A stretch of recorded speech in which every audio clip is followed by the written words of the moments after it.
Então, agora nós teremos a fala do Lindbergh Campos, que é professor de literaturas de língua inglesa na Universidade Federal de Campina Grande, e entre suas publicações destacam-se A Laranja Mecânica, de Stanley Kubrick, 2020, Ascensão do Inglês em São Paulo, de 2023, e A Santa Joana dos Matadouros, como crítica do modo de representação capitalista, da crítica da alienação religiosa à crítica da economia política, de 2023. A comunicação dele se intitula Fluxos Trágicos no Cinema Contemporâneo. Bom, gente, boa noite, primeiramente, para todo mundo e tal. Então, hoje o que eu vou fazer aqui, basicamente, é um breve comentário, né, a respeito de dois filmes contemporâneos, né, tá no resumo que eu enviei para o evento, que é o Melancolia, que é um filme de 2011, dirigido pelo diretor dinamarquês Lars von Trier, e o filme No Intenso Agora, de 2017, um comentário dirigido pelo João Moreira Salles, né, brasileiro. Bom, então, desde já eu vou antecipar um pouco a minha hipótese, né, porque é um tempo bastante curto para conversar sobre dois filmes com pretensões muito grandes, né? Então eu acho que isso vai ajudar para vocês conseguirem acompanhar o meu raciocínio ao longo da minha apresentação.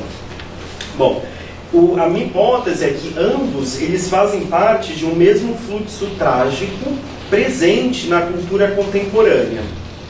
Porém, como eu espero conseguir demonstrar ao longo da minha apresentação, se o Melancolia ele se coloca, a bem da verdade, como uma tentativa de identificação, exposição e reflexão sobre esse componente altamente influente do imaginário coletivo do presente, por outro lado, o No Intenso Agora é um ótimo exemplo de adesão e contribuição a esse tipo de mensagem tão persistente nos dias atuais. Então, tal o diagnóstico da proliferação de formas trágicas que procuram registrar e definir o sofrimento, as ansiedades e até mesmo desespero contemporâneos, provém dos estudos sobre o teatro de Raymond Williams. Na verdade, então, esse diagnóstico de fluxos trágicos na cultura vem de um pós-fácil de 1979, que ele fez a segunda edição do seu livro Tragédia Moderna, de 66. Né? Então eu vou recuperar a teorização dele mais para o final, mas para dar um fechamento e ver o quanto é útil para a gente entender essas duas produções culturais contemporâneas.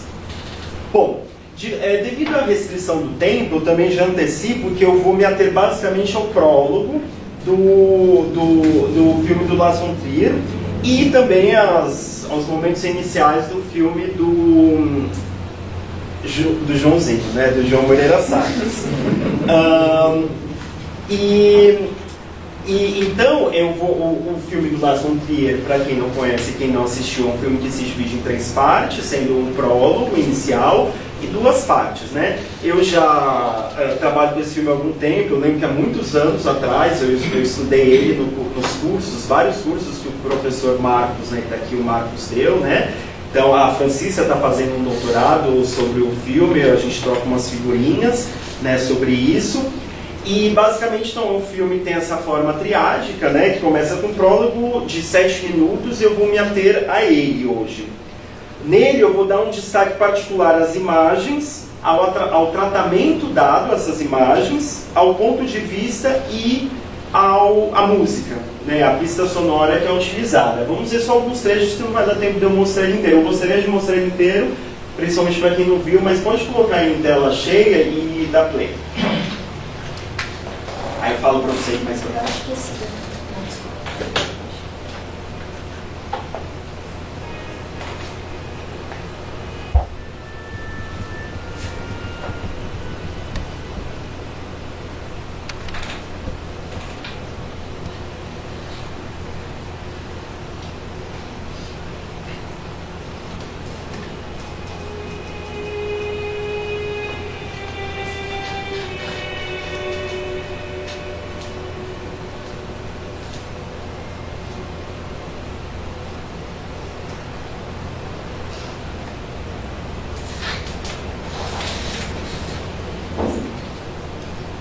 pode avançar um pouquinho, por favor?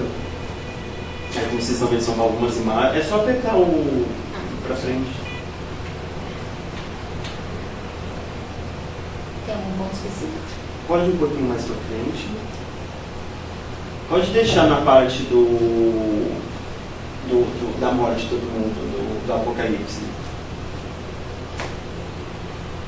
Esse é o beijinho. É o próximo. É o depois desse, isso.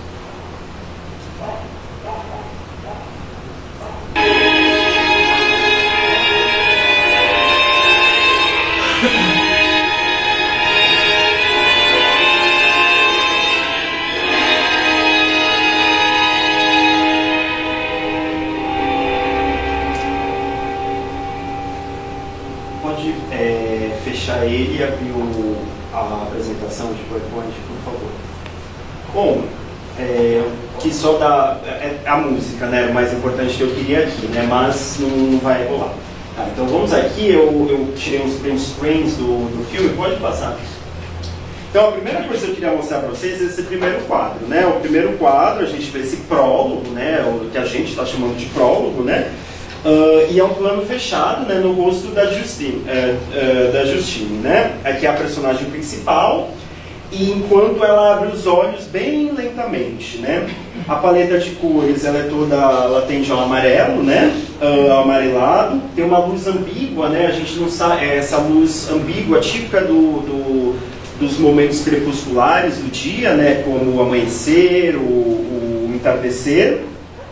E após alguns segundos, nós começamos a observar a queda lenta de pássaros, né, ao fundo, que é uma típica imagem apocalíptica, né, de vários mitos antigos, né.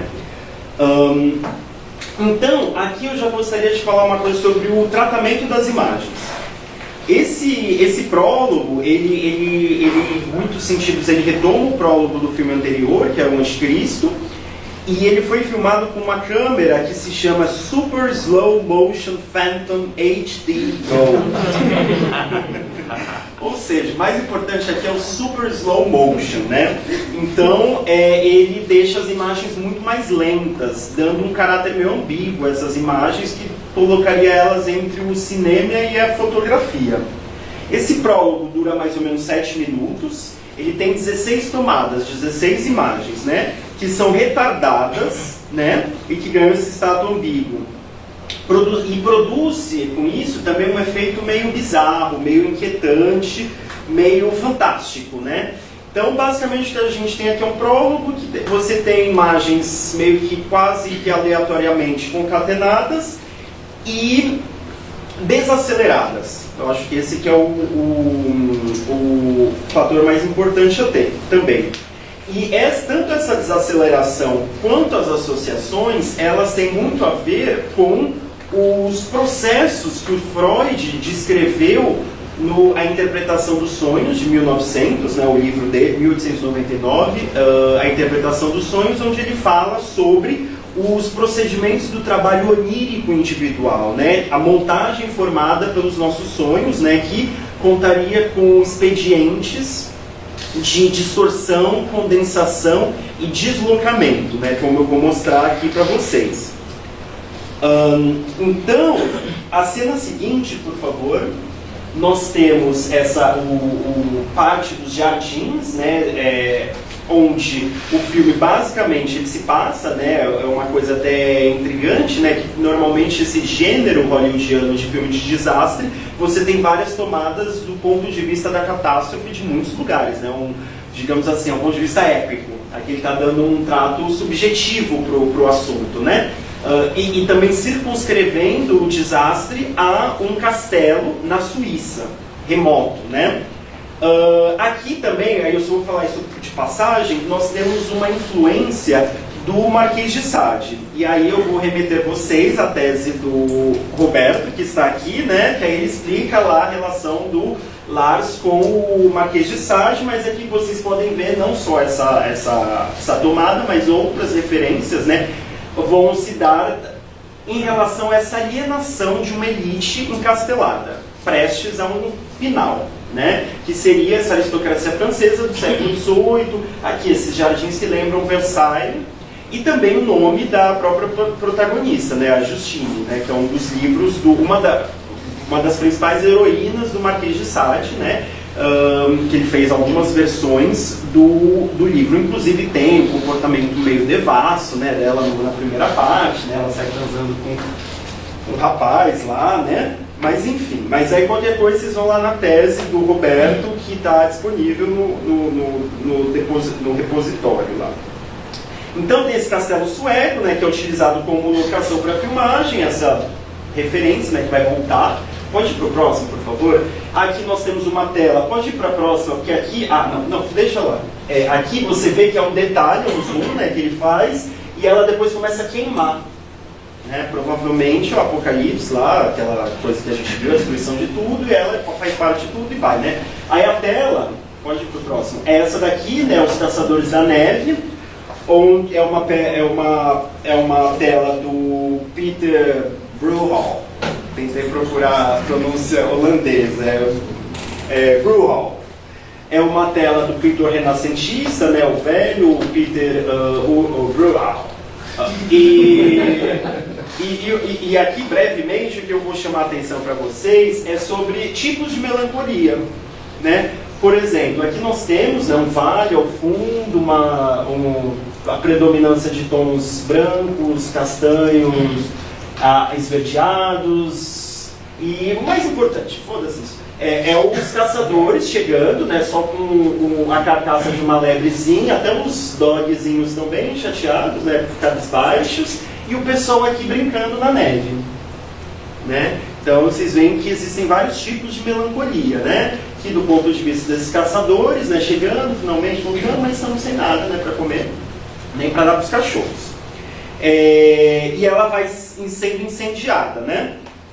E também ao longo do filme, tem um momento em que a Justine ela se revolta contra os quadros modernistas, né, da vanguarda modernista do Malevich, né? E aí ela tira tudo e coloca uns quadros meio pré-moderno, digamos assim, renascentistas, um meio romântico, que é o do pré-rafaelita e tal. Então são imagens que vão retornar, todas elas, né? Pode passar para o próximo, por favor? Então eu diria que aqui aqui é a primeira aparição do planeta Melancolia, né? Um planeta interestelar. Aí tem vários nomes, é muito legal isso. Planeta interestelar, desgarrado, nômade, órfão, errante, sem estrela ou sem sol. Né? Então ele mostra o movimento dele cobrindo a estrela Antares, né? Da principal estrela da constelação Escorpião, né? Uma gigante vermelha. Né? E esse movimento vai ser referido, tanto a estrela vai ser vista pela Justine no céu, quanto em outro determinado momento um dos personagens vai falar: a estrela Antares está sendo bloqueada por uma melancolia, né? Então eu dividi, eu não vou me deter muito em todas os quadros do prólogo para dar tempo da gente falar sobre outras coisas. Mas eu gostaria então de colocar aqui que existe uma espécie de dois tipos de imagens aqui. Imagens, por um lado, que ocorrem nos arredores do castelo, né, na propriedade do castelo. Pode ir passando enquanto eu falo isso. Aqui ele cobriu, né, tudinho, o bichinho. Aqui o que eu acabei de falar, quando a estrela é vista pela primeira vez aqui, vermelha, pode ir, nas constelação. E aqui quando ela já não aparece. Mas que aí já é outra parte do filme. Pode ir, passando. Ou seja, imagens como essa, em que pode voltar para outra, que mostram os arredores da propriedade do castelo suíço, né, que dá essa impressão de claustrofobia. Praticamente todas as imagens da primeira parte e da segunda também usam aquele tipo de câmera, estilo de câmera que o Lars usa muito, que segura a câmera e tem uns cortes rápidos com close na pessoa, assim, fica balançando, assim, é uma coisa muito subjetiva, né? O close, você ficar ali na cara da pessoa e dá uma sensação de claustrofobia mesmo, que tudo se passa basicamente dentro desse castelo. Então, nós teríamos dois tipos de imagens aqui. Imagens que estão ao redor da propriedade do castelo, nunca, jamais a gente deixa ali. E outras que seriam do planeta fazendo essa dança da morte, que vai ser chamada depois, né? Essa dança da morte entre o planeta Terra e a melancolia. De novo, todas essas imagens que aparecem aqui, elas vão ser retomadas ao longo do filme. Pode passar para a próxima, por exemplo, essa. Volta, por favor. Essa daqui é no Sonho da Justine, já adiantando, né? É o sonho da Justine. Em câmera lenta, blá blá blá. Pode ir. Aqui é como acontece de fato. Pode ir. Essa cena de muito desespero, né? Ela sai correndo, sabe lá Deus quão longe, mas eu não julgo. Aí, né? O cavalinho caindo, né? O cavalinho dela, o Abraham, pode passar. E aí o cavalo sempre aparece como motivos. Ou um leitmotiv, né? Pode ir. Cavalo, aí já tudo, né? O Versailles já era, né? Caiu. Aí ela aí, dando uma de gratiluz. Pode ir mais um pouco, por favor. Tá, não vou falar mais disso, não vai dar tempo. Então tá, aí aqui mais algumas cenas, essa cena também, que é o castelo no fundo, aí esse movimento de dança mesmo, pode ir mais pra frente. Ó, essa é a parte que ela vê na internet, vai lá ver as fake news, a Big Web, e aí a Earth and Melancholia, Dance of Death, né? Aí mostra, né, que pô, pode ir. E isso também é uma referência a uma peça do Strindberg, ok? Pode ir para frente, por favor. Aqui, né, os raios, né, o carrinho de coisa também aparece toda hora. Ou seja, vários motivos que vão e voltam, né? Ou rimas visuais, como vocês quiserem chamar. Pode ir para frente. Aí a natureza, né? Aí o beijo, né? Pode ir. Chegando perto, né? Pode ir. Aqui é uma referência, mais uma referência pictórica, né? Só que é a Ofélia, né? De novo, a ideia de suicídio, sacrifício, melancolia, né, um dos temas da tragédia do Hamlet. Pode ir para frente. Né, aqui é um quadro, né, do John Everest Millais. Millais, eu acho o nome dele. Pode ir para frente. Aqui, eu adoro essa cena, porque quando eles estão construindo a Magic Cave, né, para proteger, né, todos nós estamos na Magic Cave. E aí estão fazendo, né? Pode ir pra frente, por favor. Volta. Esse menino, na primeira cena que ele aparece, ele já fala dessa faquinha. Olha o que eu ganhei, não sei o que, tia. Ou seja, o Lars está fazendo uma coisa que eu já vou explicar. Pode ir pra frente, por favor. Aqui, ó. Aí a cena verdadeira e tal. Pode ir pra frente. A verdadeira. É a distorção, o deslocamento, né? Pode ir pra frente. Aí a Magic Cave. Né? Tá aí bonitinha, tá? Aí eles entrando, pode ir, aí colocando ela, né? Pode mais uma, vai chegando, né? E aí, mais uma, pode ir mais pra frente. Eu queria essa, que eu peguei bem nesse momento deles pegando fogo, né? Que é esse momento final, né? Da destruição do herói. Bom, então eu vou comentar brevemente duas questões para além das imagens, que é a questão do Wagner. O que o Wagner está fazendo aqui? Então, eu estudei um pouco e aí eu vi aqui. Então, para quem não sabe, essa música é o prelúdio ao primeiro ato da ópera ou drama musical Tristão e Isolda, de 1865, do Wagner. E é muito curioso porque num filme de altas implicações políticas, selecionar um objeto que não tem nenhuma consistência dialética. É um mito e daqueles assim, é amor, é a morte, é a unilateralidade da tragédia por si, né? Aí, matutando, né, lendo outras coisas e tal, eu percebi que na verdade não é o Tristão e Isolda, o amor, o sacrifício, mas é a função do motivo. Né? Que o Adorno, no livro dele, In Search of Wagner, não sei como fala em alemão, ele mostra que o leitmotiv, que essas reinserções, reinterações musicais, elas são destinadas, essas recorrências, elas são destinadas aos espectadores dessa obra total, de 4 ou 5 horas, em que é impossível o espectador prestar atenção muito tempo. Então é um mecanismo de reiteração que vai produzindo um efeito narcótico, de lembrar para a pessoa o que está acontecendo. Ou seja, ele pressupõe esse mecanismo de reiteração musical né, que aí essa parte do prelúdio vai voltar na ópera, ao longo da ópera, em vários momentos, e de uma maneira muito sutil às vezes, como a gente viu aqui. E ele vai mostrando isso, ou seja, que esse procedimento ele pressupõe espectadores, ouvintes desatentos, em que essa é uma prática universal da indústria cultural. Que o Wagner, o que ele está fazendo ali, então, é uma coisa que vai ser desenvolvida pela indústria cultural depois, que não é exatamente um motif ou um leitmotiv, que aí ele vai procurar onde é que vem essa ideia, que o Wagner ele vai distorcendo aquilo, não para criar uma mensagem mais complexa, mas para reiterar a visão de mundo conservadora dela, que nunca há nada de novo. Há uma experiência de eterno regresso. Sempre quando aparece alguma coisa de novo, vem a musiquinha e fala, não tem nada de novo. É sempre uma coisa que ficou internalizada em você, né? Em que te protege, te cumpre. Evidentemente que isso pode ser utilizado de uma maneira a ser estranhada no meio da obra, né? Então que não necessariamente isso é ruim, é o Satanás, a gente tem que evitar, não é nada disso. Inclusive o que o Lars parece estar fazendo é de se apropriar disso, de um mecanismo para também estranhá-lo, né? Bom, sobre o Strindberg, muito brevemente, aí eu remeto vocês à tese de doutorado da Patrícia Kruger, também orientada pelo Marcos, né, Penetrando o Éden, Anticristo, de Lars von Trier, A Luz de Brecht e Strindberg e Outros Elementos Inquietantes, de 2016. Lá ela mostra exatamente, ela traz todas as referências, todas as mediações entre o Strindberg e o Lars. Tá? E vocês vão lá também e veem isso. Então, o que acontece aqui? Por que o Strindberg... Já fiz aqui a referência, né? Já pulei a mediação do joguei para a Patrícia, do Strindberg, que o Strindberg está aqui. Pode voltar para o primeiro slide, por favor?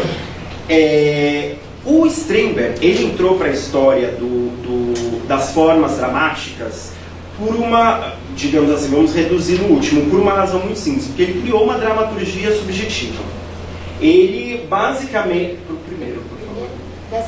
Dessa apresentação. Em que o que acontece vamos começar pelo pai, que é uma das primeiras peças dele. Aquele personagem, na verdade, ele vira um narrador. Ele não é mais os personagens, eles não são mais autônomos com impulsos individuais. Eles passam a ser projeções de um eu.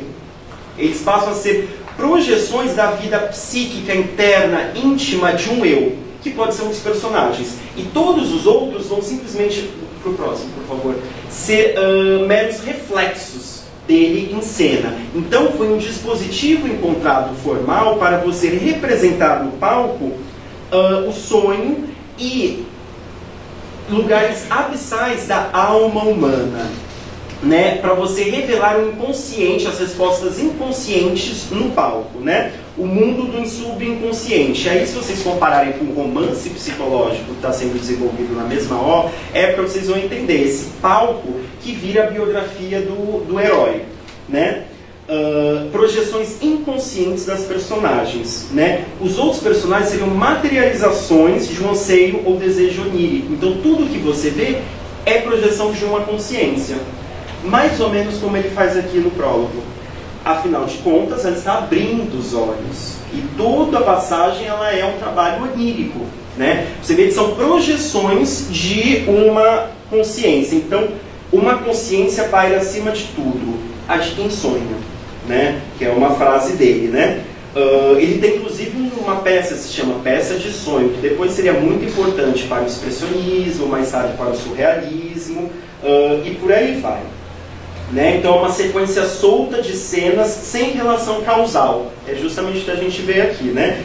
Mas que, por mais que as unidades tradicionais de tempo, espaço, personagem, todo mundo, né?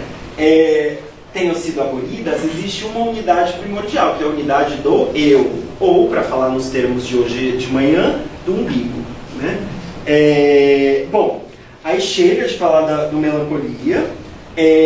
No Intenso Agora, eu vou falar brevemente dele e concluir falando umas coisinhas aqui do Raymond Williams. Então, como eu já antecipei, eu vou falar muito pouco no Intenso Agora, ainda mais porque eu acho que quase ninguém viu. Alguém viu esse filme?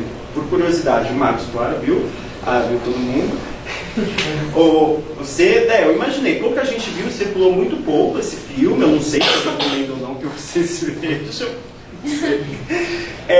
Talvez seja importante para talvez tendo em mente as coisas que eu vou falar aqui, né?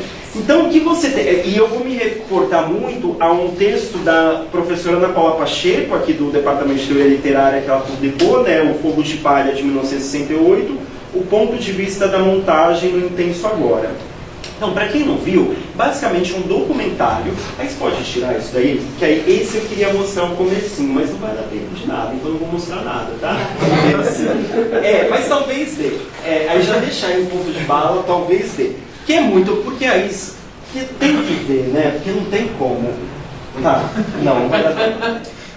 Porque a voz dele é impagável, né? Dele narrando isso. É o choro, né? Temos aqui então uma espécie de colagem, né? De uma assemblagem, ou coleção de cenas colhidas de uma gravação amadora, uma fita caseira filmada em uma viagem turística de Granfinos. Ele mesmo usa essas palavras assim, para depreciar mesmo. Isso, tipo, a revista Caras convidou a mãe dele, a matriarca do Salles, né, para fazer uma viagem na China do Mao Tse Tung. E aí ele encontrou essas fitas caseiras dela fazendo. Esse No Intenso Agora seria isso. A última vez ele encontrou ela feliz. Ela vendo ali as transformações que estavam ocorrendo na China, né, naquele momento, e que depois ela ia se matar. Né, depois ela ia se matar. Essa é a ideia do No Intenso Agora. Né, foi o último momento que ela viu um relampejo de intensidade na mãe dele, vendo aquele processo social se desenrolando. Né? E ele pega também, ele faz todo um trabalho impressionante, tem que ter muito dinheiro para fazer isso, conseguiu muito, dinheiro. Para muitas imagens inéditas do Maio de 68, filmes anônimos, filmes célebres do Maio de 68, trouxe também imagens tomadas, cenas da Contra-Revolução que também ocorreu em 68 na Tchecoslováquia, aí uma repressão de uma tentativa de revolução, né, dentro desses territórios da União Soviética, e relatos pessoais da mãe dele lá como é que se chama, no Brasil. Bom, então o que a gente tem aqui basicamente é uma fusão entre história e relações familiares. Então é uma composição constituída por materiais públicos e privados, interpretados pela voz monocórdica, com o fado, tem até fado, gente, do narrador, e isso sugere uma associação entre ambos, ou seja, nós vemos um entrelaçamento entre a história da família e aquilo que está ocorrendo no mundo, ou seja, uma mitologização das classes, de uma classe alta, né? Qualquer semelhança com o filme em cartaz agora não é mera coincidência, né? Em que o destino privado e a dinâmica social, ela é mediada por uma ideia de tragédia, uma ideia muito específica de tragédia, que é um tipo de tragédia moderna que o Raymond Williams identifica como tragédia privada, né? Então, em ambos, tanto no filme do Lars quanto no filme do João, nós vemos versões burguesas da tragédia. As questões privadas, né, na tragédia antiga, questões da vida privada de reis, príncipes, tanto antiga quanto a renascentista, ainda eram inseparáveis dos problemas da vida pública, do povo ou do reino. Se em Melancolia nós vemos a Justine sofrendo pressões das principais dimensões da existência burguesa, a saber, a familiar, a conjugal e a profissional, no Intenso Agora nós vemos o testemunho de um filho em busca de compreender afetivamente o último relampejo de intensidade vivenciado por sua mãe, antes de ela sucumbir psicologicamente.